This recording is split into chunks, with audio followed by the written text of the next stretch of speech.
День ветра мы встретили в небольшой паломнической поездке к Доложской пещере для того, чтобы опробовать свой агрегат в небольшой речке.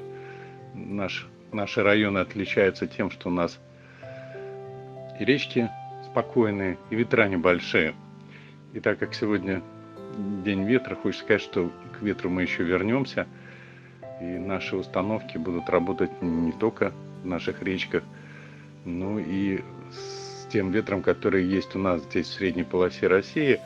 Это небольшие ветра, там 6-7 до 12 метров в секунду, да, большие порывы, это большая редкость, и поэтому большое количество ветряков в наших регионах, существующих ветряков, которые на принципе винта работают, они здесь с трудом могут быть использованы. А ветряки на нашем механизме могут быть использованы, потому что мы будем работать на небольшом ветре.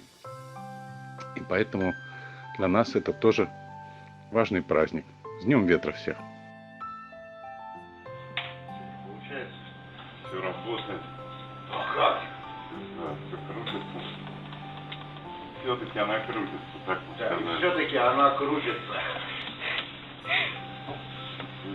Это Виктор, наш помощник в наших делах.